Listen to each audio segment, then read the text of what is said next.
Bismillahirrahmanirrahim. Assalamualaikum warahmatullahi wabarakatuh. Para mahasiswa dan mahasiswi yang budiman, puji syukur kehadirat Allah Subhanahu wa Ta'ala yang senantiasa memberikan rahmat dan karunia-Nya kepada kita semua. Saya Abdul Wahidin. Kali ini saya akan mengantarkan materi mengenai teori evolusi dan respon dalam Islam pada mata kuliah antropologi. Tujuan pembelajaran materi ini adalah pemahaman mengenai perspektif Islam pada teori evolusi, yang pertama. Kemudian yang kedua, respon intelektual Muslim terhadap teori evolusi. Pada pertemuan sebelumnya, saya sudah menjelaskan teori evolusi, dan sekarang saya akan menjelaskan teori evolusi dan respon dalam Islam. Yang kajiannya adalah Nabi Adam, awal mula manusia atau manusia yang pertama. Di dalam Al-Quran, secara singkat dan tidak secara rinci dijelaskan proses penciptaan Adam. Selain dikatakan bahwa Nabi Adam diciptakan dari tanah. Nah, dalam Al-Quran istilah tanah ini ada 3 hal yang menyebutkan tentang perihal tanah, bahwa Nabi Adam diciptakan dari tanah. Apa itu? Yang pertama adalah turab, yang kedua adalah tin, dan yang ketiga adalah salsal. Turab dijelaskan di surah Ali Imran ayat 59, tin dijelaskan di surat Al-Sajdah ayat 7, kemudian salsal dijelaskan di surah Al-Hijr ayat 26. Selain itu, tertera pula di dalam Al-Quran, Adam adalah khalifah, yang tafsirannya tidak secara langsung merujuk pada manusia pertama. Perkataan di dalam Al-Quran yang menunjukkan juga bahwa Adam adalah manusia pertama terdapat dalam sebutan kepada manusia dengan istilah Banu Adam. Kalau kita artikan dalam bahasa Indonesia, yang berarti bahwa Banu Adam itu adalah anak keturunan Adam. Itu dijelaskan beberapa surah. Hal ini menjadi indikasi kuat bahwa Adam adalah manusia pertama dan menjadi keyakinan segenap kaum muslim. Penjelasan mengenai Adam dalam hadis Nabi pun tidak lebih rinci.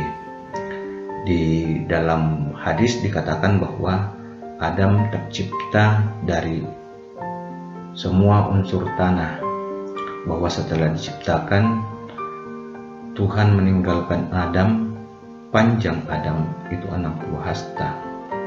Jadi Anda bisa bayangkan Adam itu diciptakan, dalam hadis dikatakan 60 hasta, sedangkan kita sekarang ini ada 5 hasta. Bagaimana besarnya, bagaimana tingginya. Adam adalah nenek moyang manusia. Adam diciptakan pada hari Jumat, dan Adam adalah nabi pertama. Itu dijelaskan di dalam hadis. Semua hadis mengenai Adam itu tidak secara eksplisit mengindikasikan bahwa Adam adalah manusia pertama, kecuali sebuah hadis yang menyatakan bahwa Adam adalah nenek moyang manusia.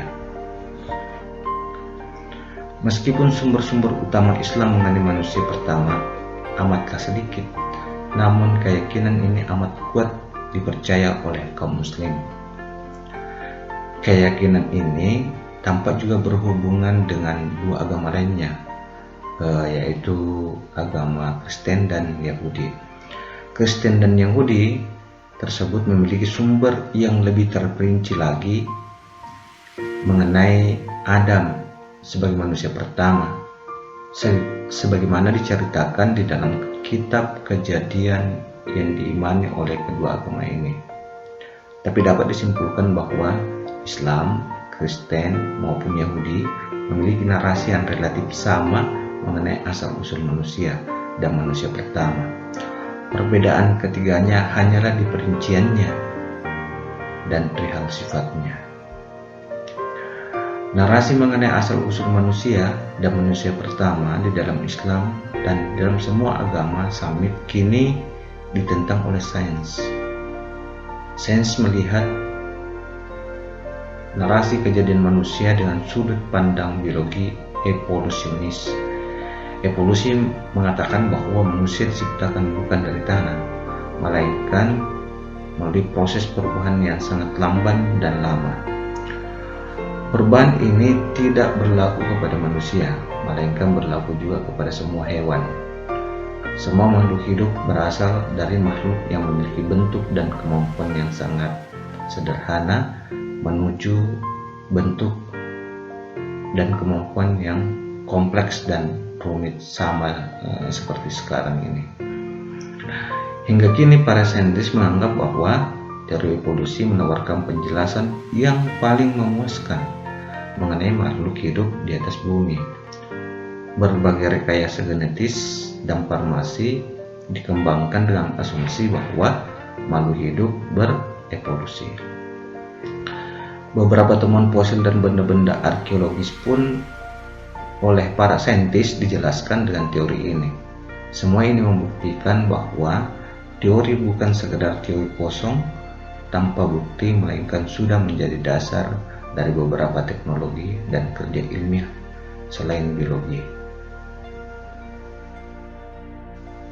Yang kita lanjutkan dengan saya akan menjelaskan penolakan teori evolusi melalui salah satu tokoh yang dikenal dengan nama Berbaur. Ada 4 alasan kenapa penolakan teori ini terjadi menurut Berbaur.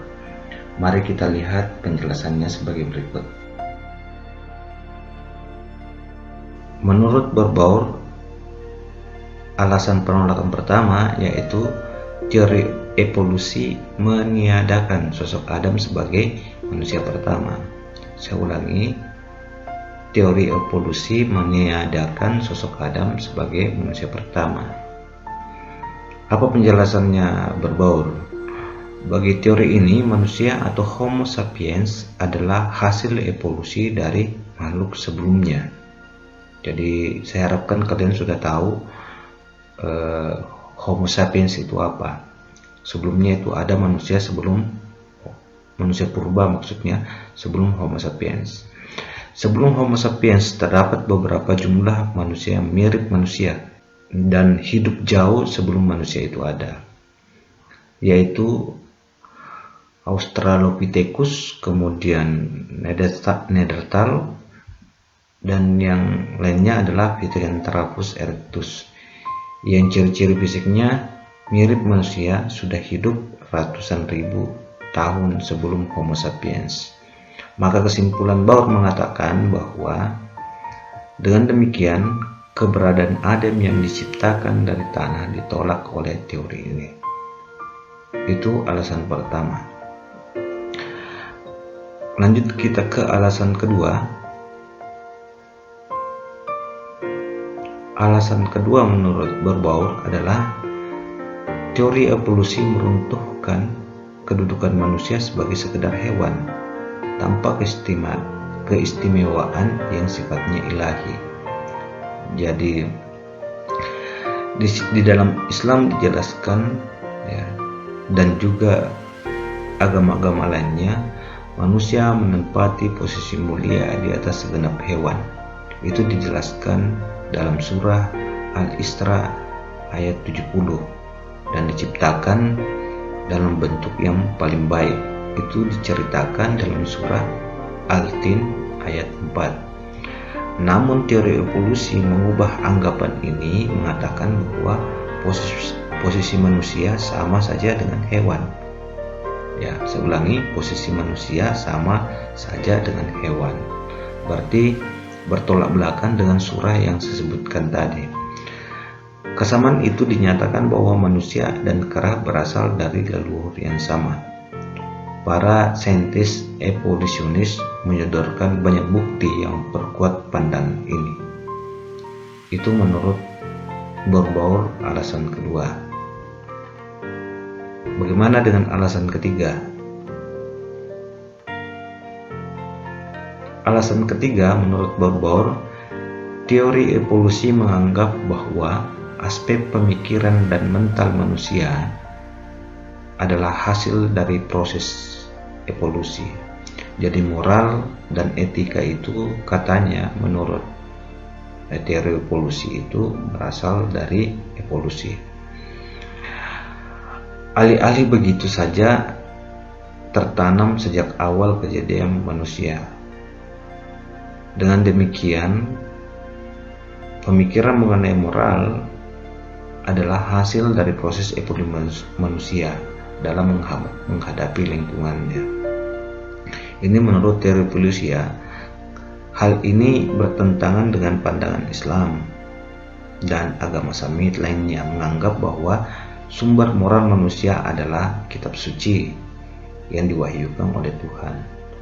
Jadi memang manusia itu diciptakan menurut pandangan Islam, diciptakan ya sebagai khalifah, diciptakan khusus oleh Tuhan, di mana moral itu diturunkan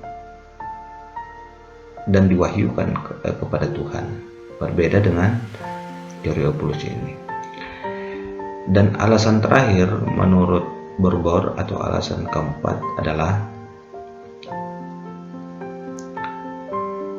teori evolusi menganggap bahwa kehidupan adalah hasil dari kebetulan, ya. Jadi kita tanda kutip di sini kebetulan semata. Katanya teori evolusi maksudnya tidak ada campur tangan Tuhan dalam proses penciptaan kehidupan di muka bumi ini. Pandangan semacam ini disebut naturalisme, yakni pandangan bahwa segala wujud di alam semesta ini tidak diintervensi oleh personal adik kuasa, melainkan berwujud melalui proses hukum alam dan didorong oleh kebetulan semata. Padahal kita meyakini, khususnya umat Islam menganggap bahwa alam dan segenap isinya diciptakan oleh Tuhan. Sehingga menurut Borbauer, ini yang menjadi alasan keempat kenapa terjadi penolakan teori evolusi. Ya, saya kira Anda bisa pahami ini ya. Jadi 4 penolakan teori evolusi menurut teori Borbauer. Terakhir saya akan menutup penjelasan saya dengan membacakan surat Al-Mu'minun ayat 12-14, di mana dijelaskan di dalam Al-Quran tentang proses penciptaan manusia. A'udzubillahiminasyaitonirrajim. Bismillahirrahmanirrahim. Walaqad khalaqnal insana min sulatin min tin. Dan sesungguhnya kami telah menciptakan manusia dari suatu saripati berasal dari tanah. Summa ja'alnahu nutfatan fi qararin makin. Kemudian kami jadikan saripati itu air mani yang disimpan dalam tempat yang kokoh, yaitu dalam rahim. Summa halaknal nutfatan alaqatan fahalaknal alaqatan mudghatan fahalaknal mudghatan idamang wakasawnal idamang lahmang summa ansalnahu halkan ahar wa tabarakallahu ahsanul khaliqin.